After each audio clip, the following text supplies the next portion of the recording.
अब हम बात करते हैं भारतीय राजनीति के नए बदलाव की। तो आज की ब्रेकिंग न्यूज ये है कि आज कोलकाता में ममता बनर्जी के घर पर सीआईडी की टीम पहुंच गई। पश्चिम बंगाल और ममता बनर्जी की राजनीति अब कैसे तेजी से बदल रही है, इसे आप तस्वीरों में जरा देखिए। आज पश्चिम बंगाल से पिछले एक महीने में अब तक की सबसे बड़ी तस्वीर आई है। आपको याद होगा, एक जमाने में ममता बनर्जी ने पश्चिम बंगाल में सीबीआई की एंट्री पर रोक लगा दी थी।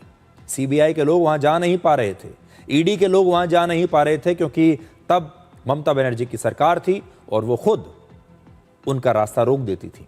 लेकिन सरकार बदलने के बाद पश्चिम बंगाल की जांच एजेंसी सीआईडी अब ममता बनर्जी के घर पहुंच गई।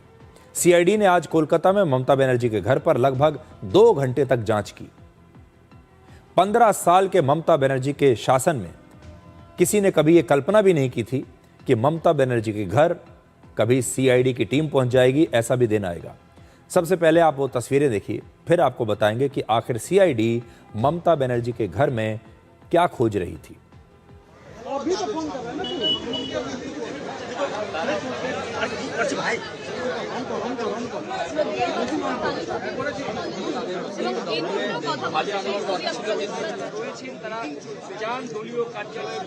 মুখ্যমন্ত্রী মমতা বন্দ্যোপাধ্যায়ের বাড়ির মধ্যে ঢুকলেন সিআইডির আধিকারিকরা। তারা প্রাক্তন মুখ্যমন্ত্রী মমতা বন্দ্যোপাধ্যায়ের ভিতরে প্রবেশ করলেন এবং সিআইডির আধিকারিকরা তারা ভিডিওগ্রাফার সহ তারা ভিতরে প্রবেশ করলেন। সরাসরি দেখাচ্ছি আমরা সেই চিত্র। প্রাক্তন মুখ্যমন্ত্রী মমতা বন্দ্যোপাধ্যায়ের বাড়িতে এবার সিআইডি আধিকারিকরা। মমতা বন্দ্যোপাধ্যায় अब बताते हैं आपको कि सीआईडी वहां क्यों गई। सीआईडी पश्चिम बंगाल विधानसभा स्पीकर को टीएमसी के विधायकों के जाली हस्ताक्षर वाले पत्र को सौंपने के मामले की जांच कर रही है। 6 मई को ममता बनर्जी के घर पर उनके विधायकों की एक बैठक हुई थी। इसके बाद विधानसभा में विपक्ष के नेता, डिप्टी लीडर और चीफ विप के नामों की लिस्ट विधानसभा स्पीकर को सौंपी गई थी। लेकिन जो लिस्ट सौंपी गई उसमें टीएमसी के 13 विधायकों के जाली हस्ताक्षर होने के आरोप लगे और ये विधायक असल में इस बैठक में शामिल ही नहीं हुए थे। तो फिर इनके हस्ताक्षर किसने किए? इसके बाद टीएमसी के बागी विधायकों ने विधानसभा स्पीकर से फर्जी हस्ताक्षर की शिकायत की और तब ये जांच शुरू हुई। इसलिए आज सीआईडी उस कमरे में भी गई जहां टीएमसी विधायकों के साथ ममता बनर्जी की ये बैठक हुई थी। तो जब कोलकाता में ममता बनर्जी के घर पर सीआईडी की टीम ये खोजबीन कर रही थी, जांच कर रही थी, उस समय ममता बनर्जी कहां थी? ममता बनर्जी असल में उस समय दिल्ली में थी। अब ये तस्वीर आप देखिए और मैं बड़ी स्क्रीन पर आपको ये तस्वीर दिखाता हूं। देखिए, आज जब कोलकाता में सीआईडी उनके घर पर थी, उसी समय ममता बनर्जी दिल्ली में सोनिया गांधी से उनके घर पर मिलने के लिए गई थी। ये देखिए, सोनिया गांधी के घर पर ममता बनर्जी गई हैं उनसे मिलने के लिए। अब एक और तस्वीर देखिए, ये 8 जून की तस्वीर है जब विपक्ष के इंडी गठबंधन की बैठक में ममता बनर्जी शामिल हुई थी और इस बैठक में ममता बनर्जी कितनी आत्मीयता के साथ सोनिया गांधी से गले मिल रही हैं। अब मैं आपको एक पुरानी बात याद दिलाता हूं। एक जमाना था जब ममता बनर्जी कांग्रेस पार्टी में ही हुआ करती थी, लेकिन दिसंबर 1997 में उन्होंने कांग्रेस पार्टी छोड़कर अपनी अलग पार्टी बना ली और 1998 में उन्होंने टीएमसी की स्थापना की। ममता बनर्जी के कांग्रेस पार्टी छोड़ने के समय सोनिया गांधी राजनीति में सक्रिय हो चुकी थी, लेकिन उस समय तक वो कांग्रेस की अध्यक्ष नहीं बनी थी। ममता बनर्जी के पार्टी छोड़ने के कुछ समय बाद सोनिया गांधी कांग्रेस की अध्यक्ष बन गई। आज ममता बनर्जी एक बार फिर से सोनिया गांधी से मिलने उनके घर गई। पश्चिम बंगाल चुनाव के दौरान कांग्रेस पार्टी और टीएमसी में झगड़ा हो गया था, दोनों के बीच गठबंधन नहीं हुआ। राहुल गांधी ममता बनर्जी के खिलाफ लगातार बयान दे रहे थे। ममता बनर्जी लगातार ये कह रही थी कि हम सीनियर पार्टी हैं, हमारी शर्तों पर ही आपको गठबंधन करना पड़ेगा, और उन्होंने कांग्रेस को यह एहसास दिलाया कि आप पश्चिम बंगाल में कहीं नहीं हैं, इसीलिए दोनों के बीच गठबंधन नहीं हुआ।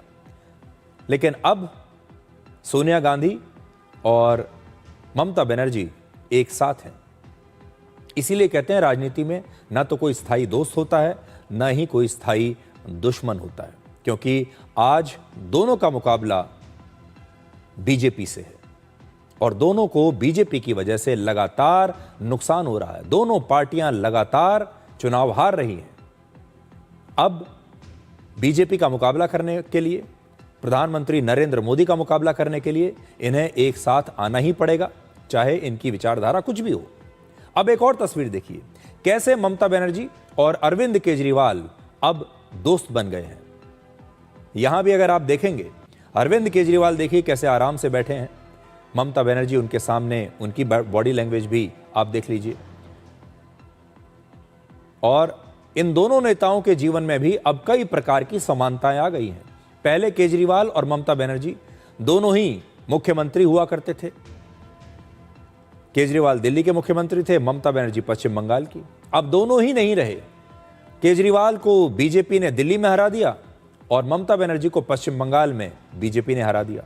ममता बनर्जी अपने गढ़ पश्चिम बंगाल में और केजरीवाल अपने गढ़ दिल्ली में सत्ता से बाहर हो चुके हैं।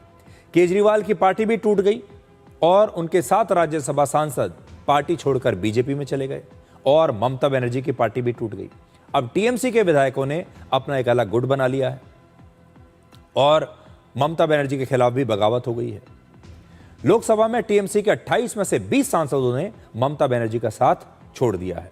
तो आज देश की ज्यादातर क्षेत्रीय पार्टियां अपने अस्तित्व की लड़ाई लड़ रही हैं, क्योंकि सत्ता से बाहर होते ही उनके नेता पार्टी छोड़कर भाग रहे हैं और इसीलिए ये सारे नेता अब एक साथ एक दूसरे के साथ करीब आ रहे हैं, फोटो खिंचवा रहे हैं।